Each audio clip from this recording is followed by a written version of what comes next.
Standing in front of you, this handsome boy has been alive for the past 200 years. New York's most famous forensic doctor, who investigates dead bodies. He looks young, has an amazing mind, and most importantly, he does die, but is reborn again every time at the exact age of 35.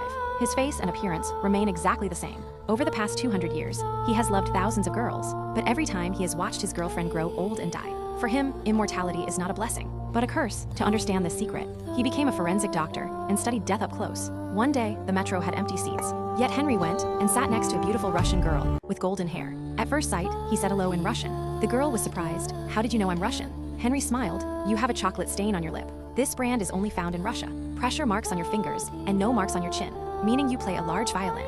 You have a concert this evening. There is slight moisture on your collar. You just took a shower. Such a beautiful girl doesn't go on a date by metro, meaning you are going to work." The girl was stunned and immediately said, "Come to my place tonight, we will talk properly." Henry laughed and agreed, but in the very next second, a terrible metro accident, everyone died. Henry too, but for Henry, death is just a short break. Then, as always, he woke up naked in the water, alive again. This goes back 200 years. Henry was a doctor on a ship. A slave had a simple fever, but the ship owner said, "It's cholera," and wanted to throw him into the sea. When Henry refused, he was shot and thrown into the sea. From that day on, he became immortal. Now, this same metro case landed with Henry. The police said the driver had a heart attack.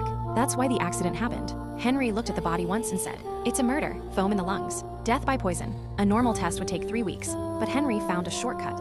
He injected the driver's blood into his own vein, died himself, then coming back to life. He said, "This is aconite poison, which takes effect just by touching." This means the killer was in this same compartment and touched the driver. Fingerprints were found on the body. The killer's house was traced. Henry and the lady police officer, Joe, secretly entered the house. The poison was found, but the killer arrived and aimed a gun at them. The killer threw the glass with the poison and ran. The poison, which got on Henry's hand, he quickly poured alcohol on and put his hand in the fire. The poison burned, and his hand was saved. It was found out that 3 years ago, the killer's wife was crushed to death by the same driver's metro, and he was taking revenge. He had prepared 7.5 liters of poison, planning to kill the whole station.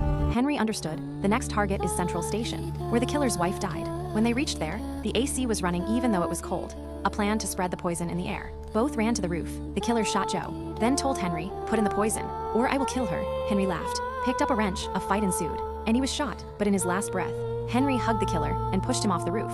The killer died, and Henry woke up in the water again. When Joe woke up in the hospital, Henry was standing perfectly fine. "Joe, you fell with him." Henry smiled. "You're high on morphine. I was just trying to be a hero." Since then, Joe and Henry became permanent partners, and wherever Henry goes, bodies start dropping. The next case, an axe is stuck in the forehead of the dead fat man. Everyone said, "Murder." Henry smiled after one look and